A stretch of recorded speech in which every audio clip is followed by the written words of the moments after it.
muchas gracias a la Universidad del Cauca por esta invitación.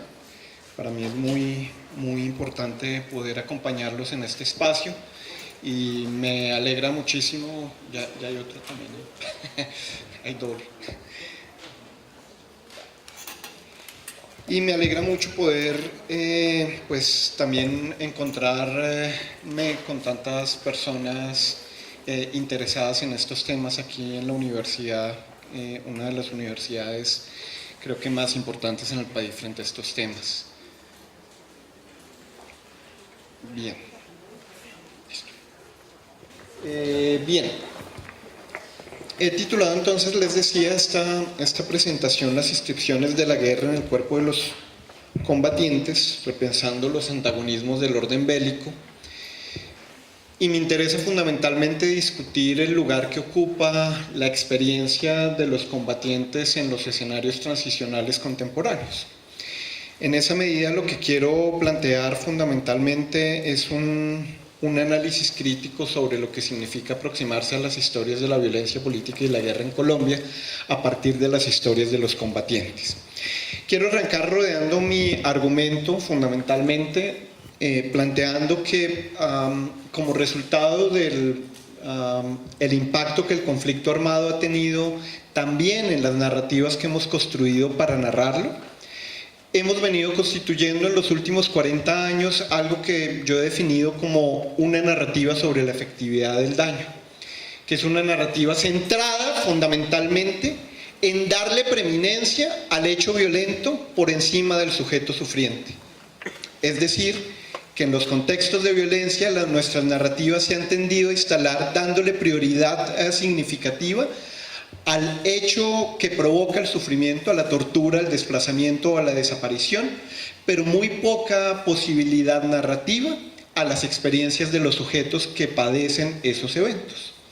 Y esto es así fundamentalmente, entre otras cosas, porque esta narrativa sobre la efectividad del daño se ha concentrado en lo que podríamos reconocer fundamentalmente como la necesidad de sistematizar las experiencias de violencia política y guerra. Narrar el daño se ha emparentado, se ha hecho prima hermana un poco de la necesidad de sistematizar la sistematicidad del sufrimiento, es decir, demostrar que en efecto en el conflicto armado colombiano existen esas violencias.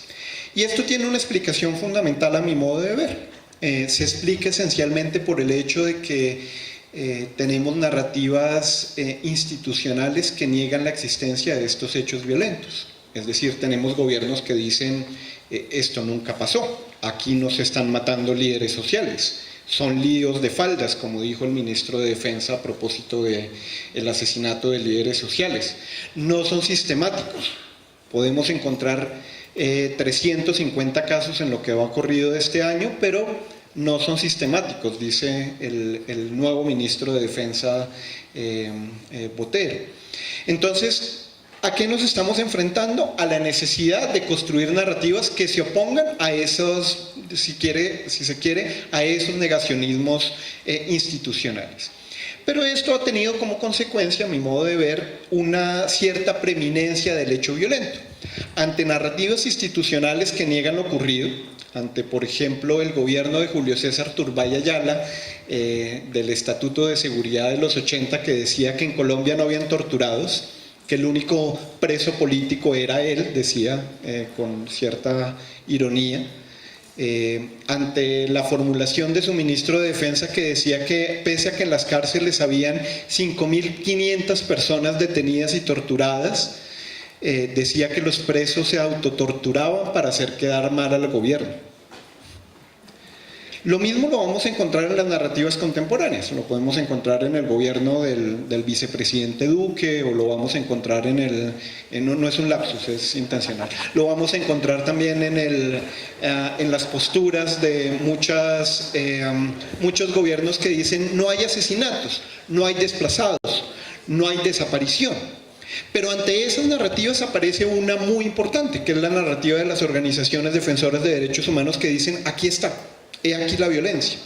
Pero esto ha terminado por constituir o por darle una preeminencia muy significativa a la sistematicidad de las prácticas violentas.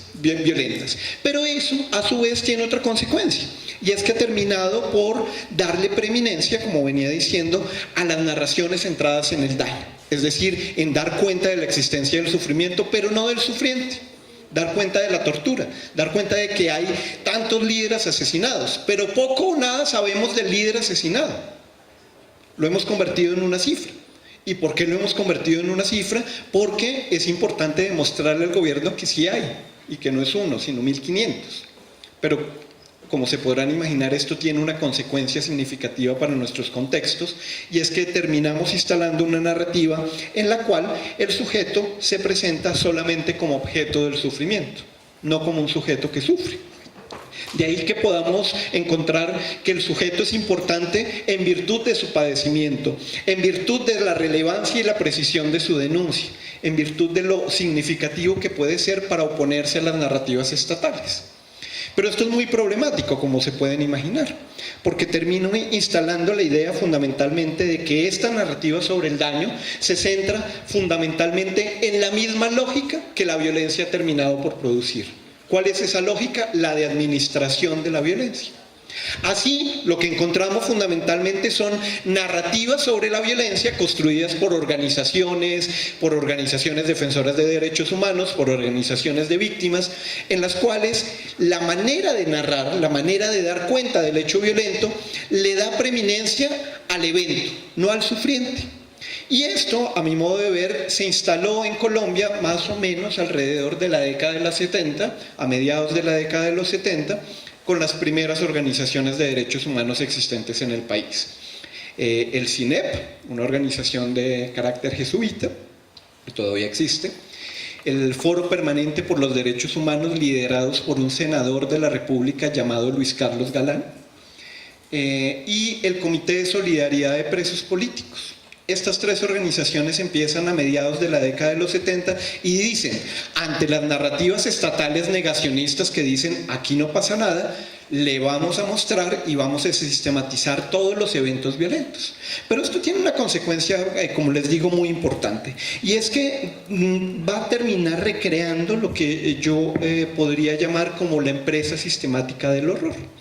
Es decir, que es muy relevante mostrar la existencia del horror, pero es completamente limitada en revelar las formas en las que algunos sujetos que vivieron estas violencias se sitúan dentro de ella. Así es muy fácil entender por qué cuando hablamos del desplazamiento hablamos de los desplazados, pero no hablamos de las trayectorias vitales de cada familia o cada persona que vive el desplazamiento. Nos importa más narrarlo como una figura, como una ontología en sí misma, el desplazado o la víctima, y podríamos extenderlo a muchos ejemplos. Pero en sentido estricto lo que quiero sostener es que esto poco o nada nos dice del sufrimiento. En sentido estricto nos habla realmente poco del sufrimiento, poco sabemos de él. Estas narrativas sobre el daño, podemos decir, pues se emparentan también con la necesidad de traducir las experiencias de cada persona, de cada sujeto que ha vivido un hecho de violencia, a las narrativas propias de los derechos humanos para hacer encajar mi experiencia de dolor y sufrimiento con las narrativas de esta otra fuerza poderosa que son los derechos humanos.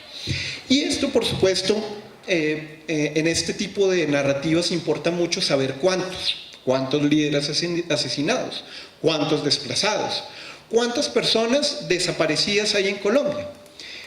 Pero esto poco o nada nos dice del sufrimiento.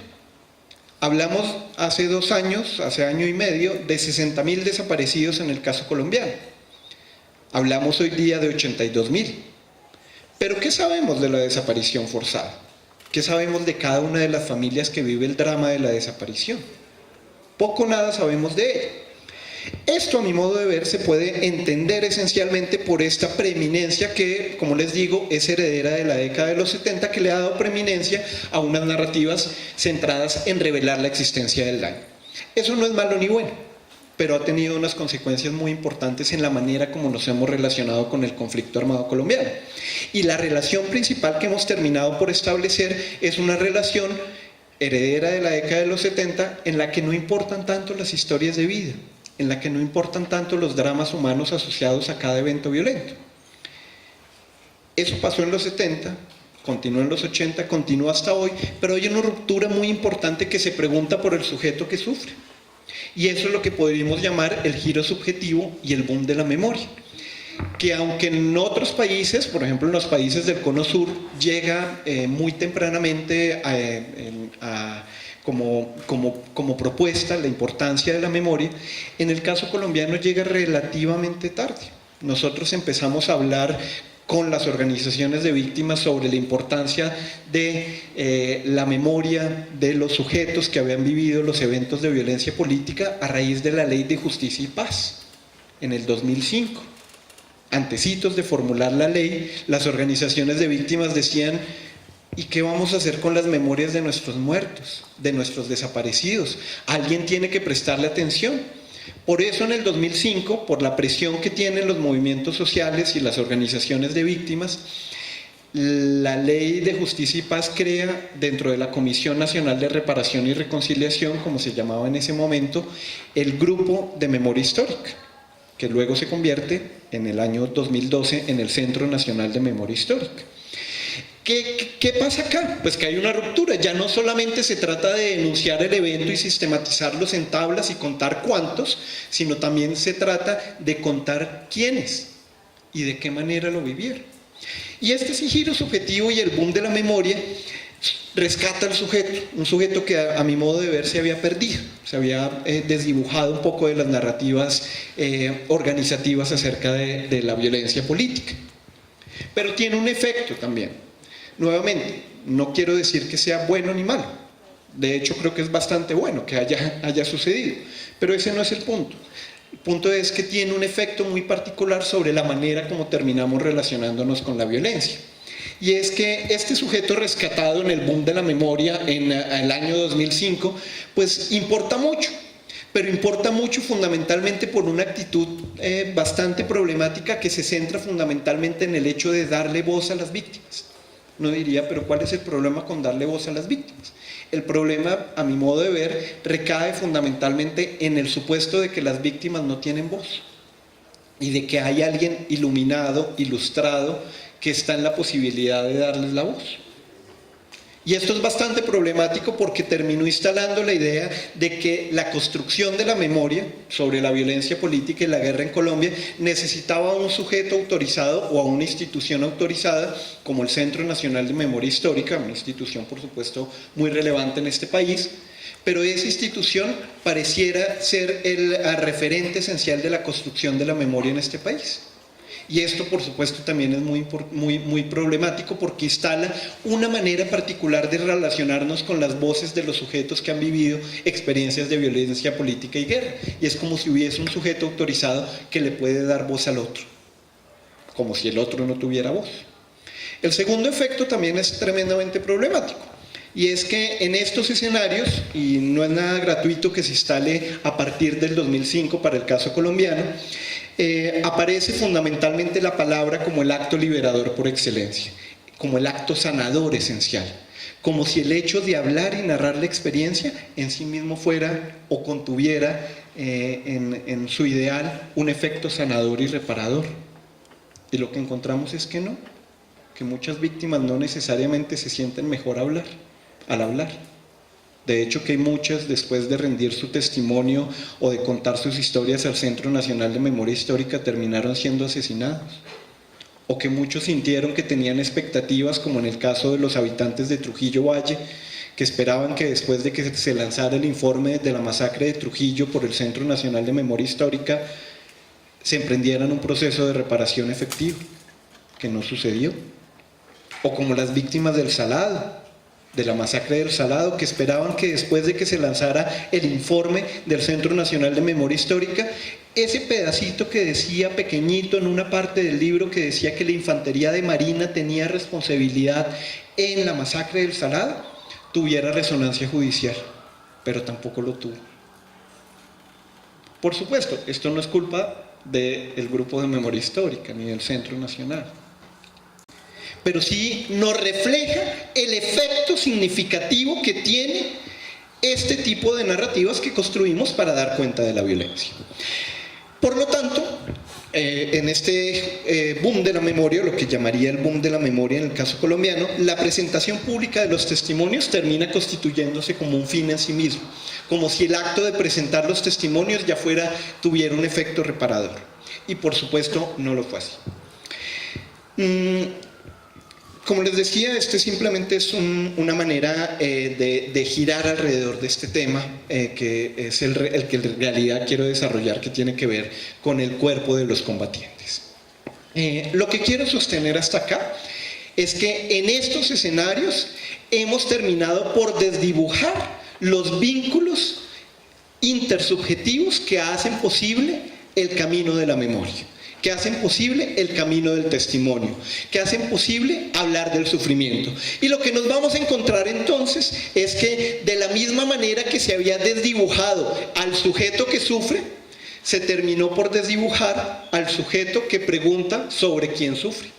Es decir, el psicólogo que recolecta las historias, el periodista que hace las indagaciones, el fotógrafo, el investigador, el estudiante que hace su tesis sobre este tema.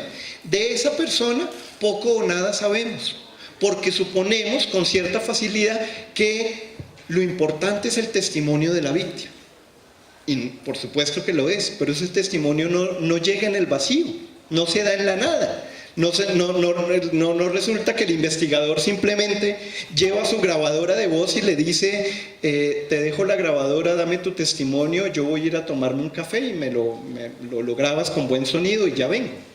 Por supuesto que esto no sucede así. Los testimonios, las narrativas sobre el sufrimiento se anclan poderosamente en los vínculos intersubjetivos, en vínculos entre seres humanos. Y de ese vínculo poco sabemos. Ese vínculo está oscurecido en las narrativas que hemos construido sobre la guerra.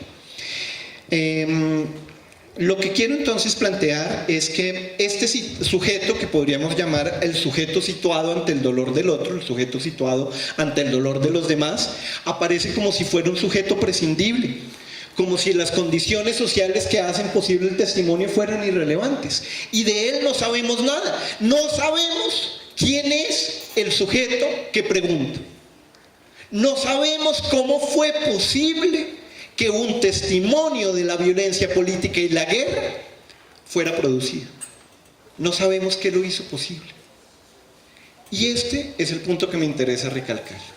Esto es lo que yo he venido llamando durante los últimos años una ética de la escucha. ¿Qué es lo que hace posible relacionarnos con el dolor y el sufrimiento del otro?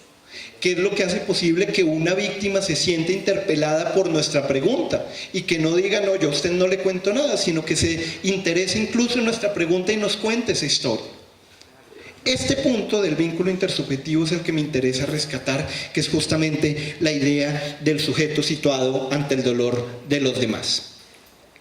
Voy a pasar rápidamente por esto y quiero entrar a mi segunda parte de esta presentación. ¿Qué tiene que ver esto entonces con las historias de los combatientes? Quiero sostener fundamentalmente que estas narrativas sobre la efectividad del daño y esta palabra como acto liberador ha tenido una incidencia fundamental en la manera como nos relacionamos con las historias también de los combatientes y no solamente con las historias de las víctimas del conflicto armado.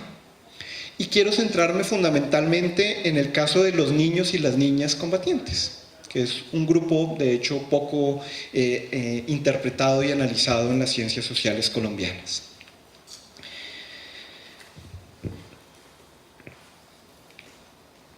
Quiero partir fundamentalmente del hecho de que la guerra es fundamentalmente atractiva porque la incidencia del orden bélico llega también al cuerpo, llega también a los sentidos. La guerra no solamente impacta de manera significativa las experiencias vitales de los seres humanos, de los niños y las niñas que están en ella, porque sea violenta y agresiva y llega con todo su poder militar, sino porque ese poder militar es también persuasivo, persuade los sentidos y seduce las emociones. Es decir, que la guerra es atractiva. Y esto lo que quisiera plantear fundamentalmente es que nos lleva a situarnos en una idea de que la guerra o que los escenarios bélicos también delinean la experiencia vital de los sujetos y que por lo tanto podríamos empezar preguntándonos si existe algo como la vinculación forzada o la vinculación voluntaria. ¿Existe vinculación voluntaria aun cuando aquellos que deciden irse voluntariamente a la guerra han sido persuadidos y seducidos por el orden bélico aún sin haberse dado cuenta? ¿Me explico con mi argumento? ¿Sí? ¿Qué tipo de vinculación voluntaria existe cuando las experiencias vitales, cuando los marcos de expectativas de un sujeto han estado delineadas con anterioridad por el orden bélico? ¿Qué tipo de decisión aparece cuando en el territorio en el que yo habito tengo la opción o de irme a la guerrilla o de irme a la Policía Nacional o de irme al ejército? Eso no es una decisión en sentido estricto, libre y voluntaria.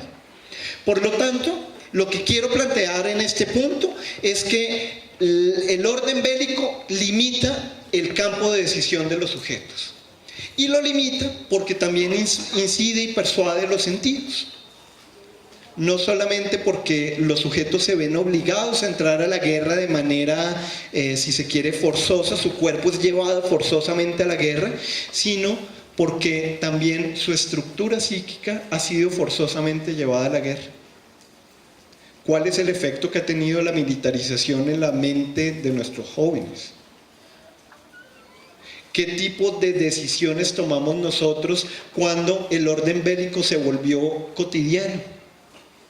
¿Qué tipo de decisiones voluntarias tomamos cuando las estructuras bélicas están todo el tiempo presentes? Por supuesto, no quiero sostener que los sujetos los colombianos somos un conjunto de borregos que simplemente seguimos el orden bélico de manera ciega. Lo que quiero sostener es que el orden bélico ha incidido de tal manera que incluso ha persuadido los sentidos, que hay chicos y chicas que han ido a la guerra fundamentalmente porque se han sentido profundamente interpelados por las estéticas de la guerra, porque les parece bonito, porque les parece agradable, porque todos los días en televisión, en un partido de fútbol, ven cómo hay unas convocatorias para participar en un grupo militar. Y por eso es muy difícil pensar que el orden bélico está por fuera de, como si no existiera.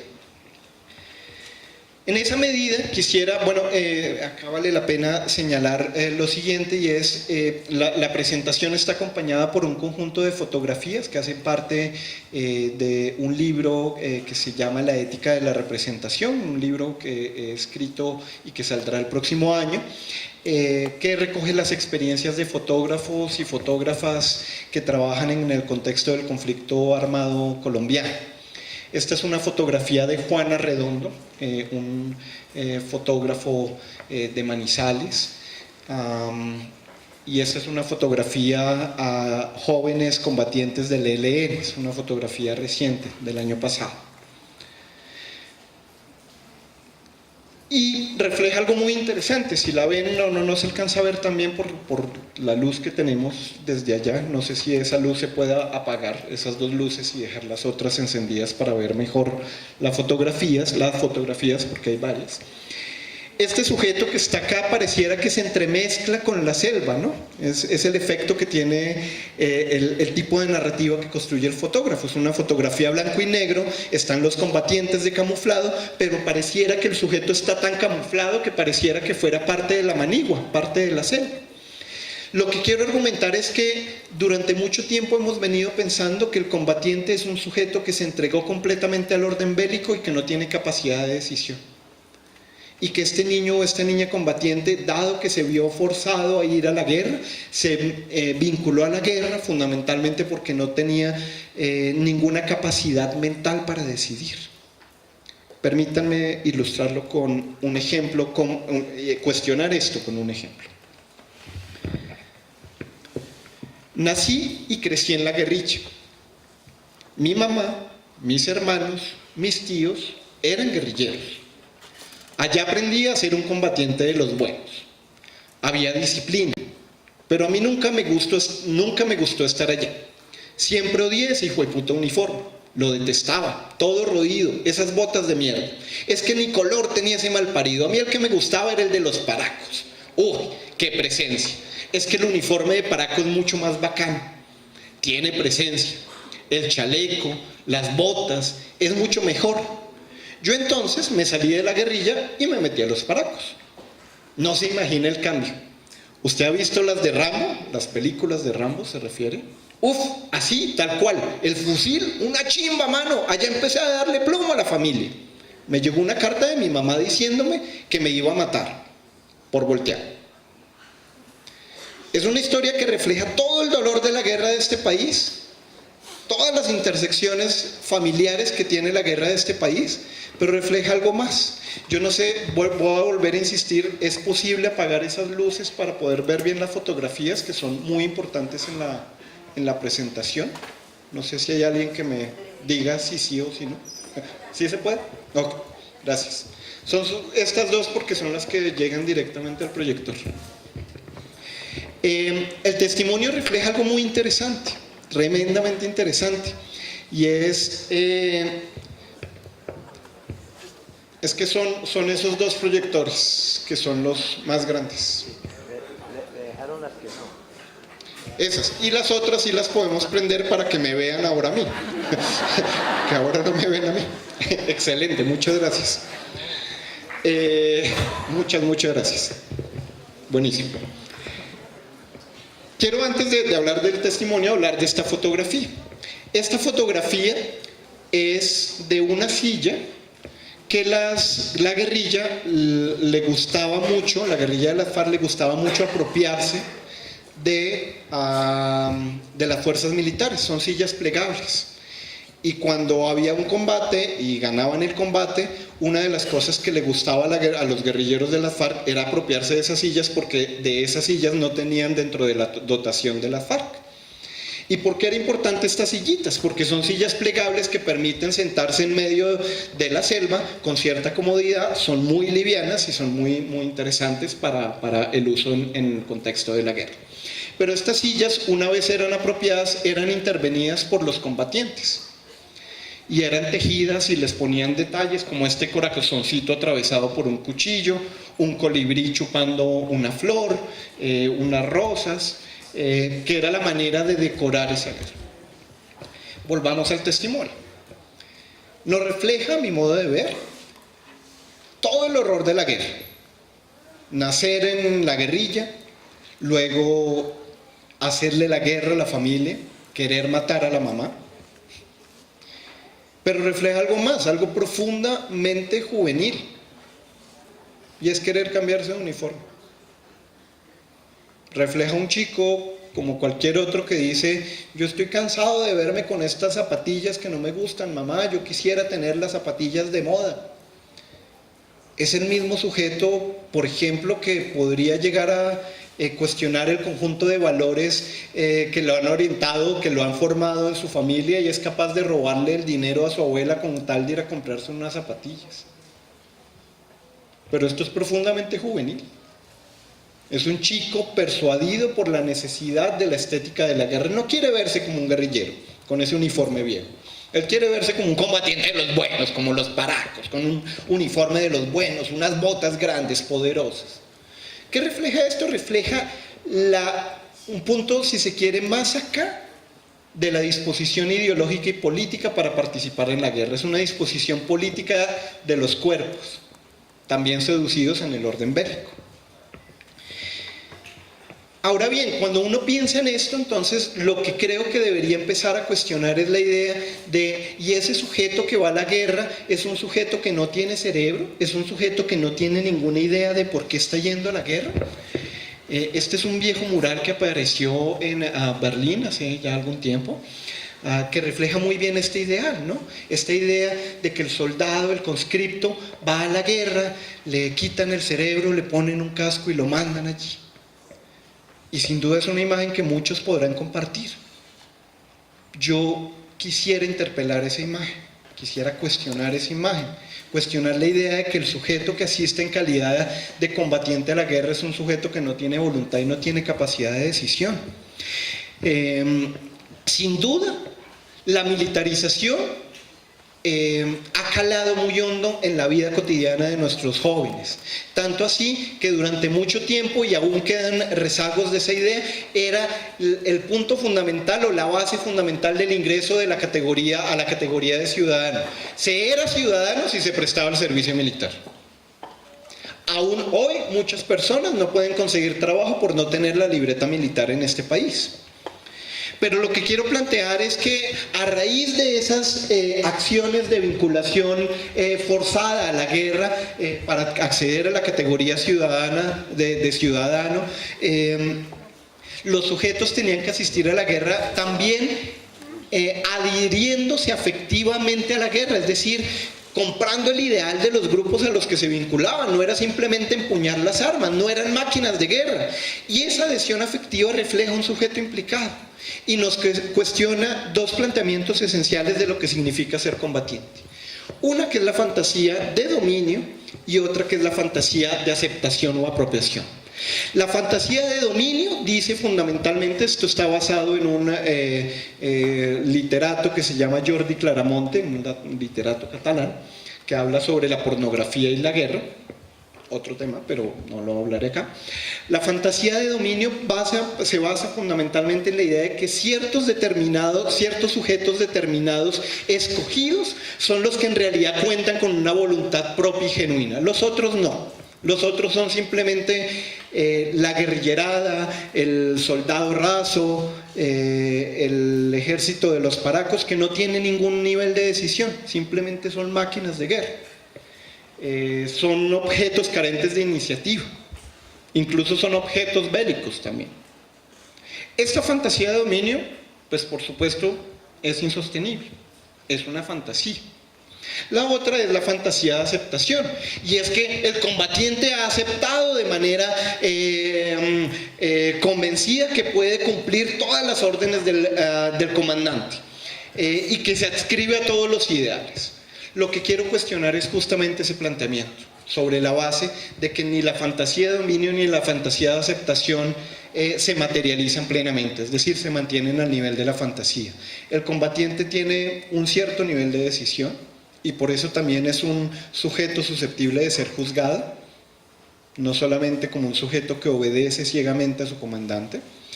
Pero por el otro lado, el combatiente también no se entrega todo plenamente al orden bélico. Hay algo de ese sujeto combatiente que se resiste a entregarse a las instituciones militares.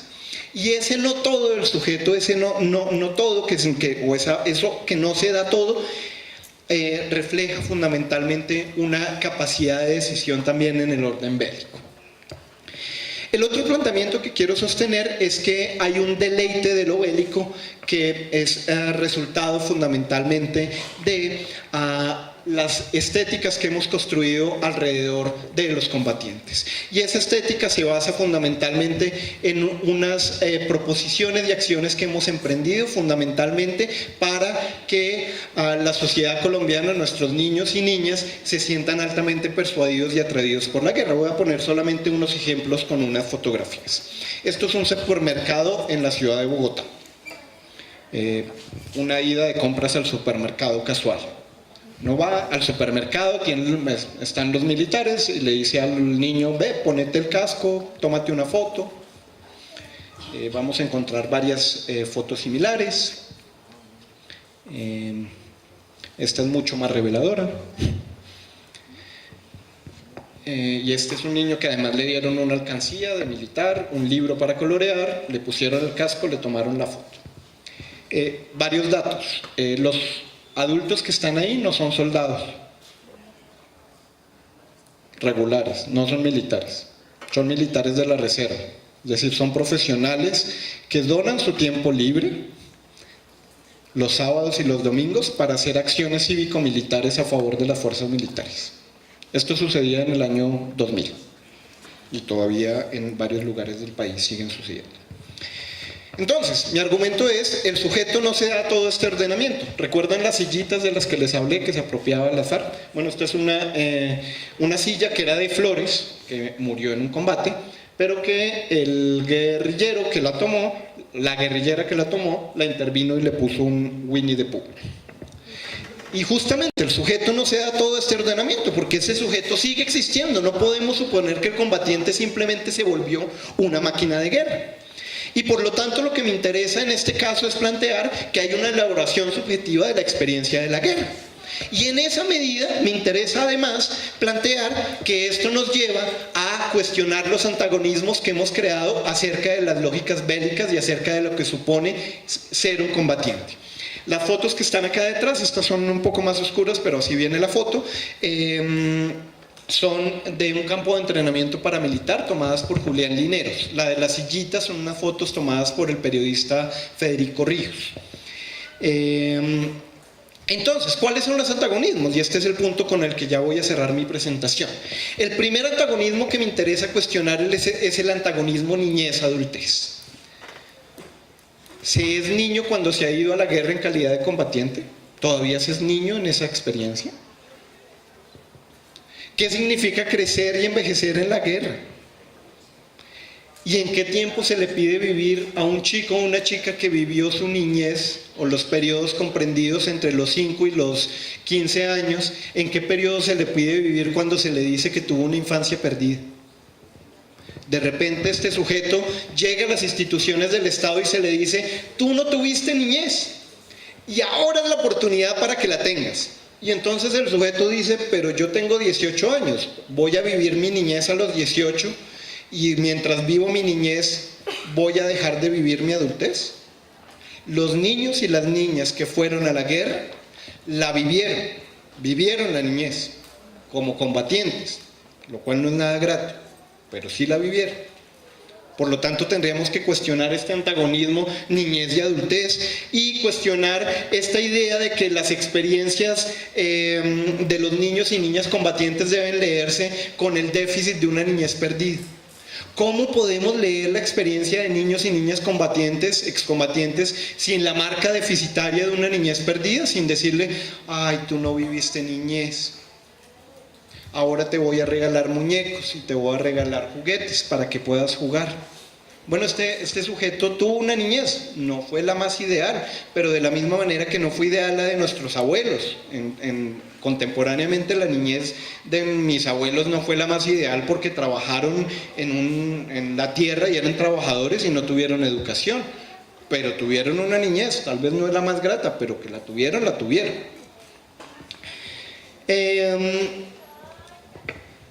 Por lo tanto, la pregunta es: ¿se es un niño en la guerra para cuando, por ejemplo, se ha tenido el poderío de las armas o la voz de mando? Cuando se ha sido, por ejemplo, comandante de cuadrilla.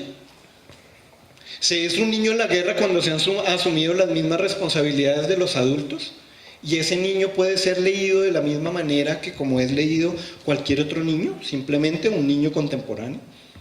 El otro antagonismo que me interesa cuestionar es el antagonismo ingreso-egreso. ¿Cuándo se ingresa a la guerra? ¿Cuando me dieron la dotación, el fusil y el uniforme? ¿O desde los 5 años, cuando ese grupo armado recorría todos los lugares de mi vida cotidiana, la panadería, el mercado, la galería?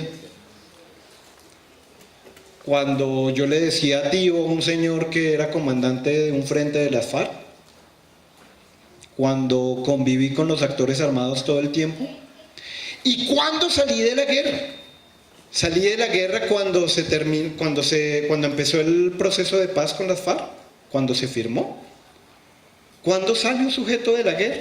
Si hemos argumentado que la guerra está inscrita también a un nivel psíquico, tal vez la salida de la guerra no es solamente el acto físico de salir, como si saliéramos de este salón por la puerta a tomar el café que todos queremos, sino a pensar que la guerra puede seguir estando en mi mente y en mi cabeza. Una organización que trabaja con niños excombatientes dice: hemos trabajado mucho en sacar los niños de la guerra, ahora deberíamos pensar cómo sacar la guerra de los niños, porque la guerra está en la vida cotidiana. Entonces la pregunta es: ¿cuándo uno sale de la guerra? ¿Será que nuestros programas institucionales son lo suficientemente claros en la idea de que el sujeto puede continuar en el orden bélico aun cuando ya ha salido hace mucho tiempo de un grupo armado? Salir de la guerra no significa entregar las armas. Y en esa medida hay una continuación de lo bélico, por ejemplo, en la vida civil. ¿Cómo enfrentamos la pervivencia del orden bélico cuando está todo el tiempo en la vida civil? Y los dos últimos, el antagonismo guerra-no guerra, que tiene que ver con la introducción de esta presentación.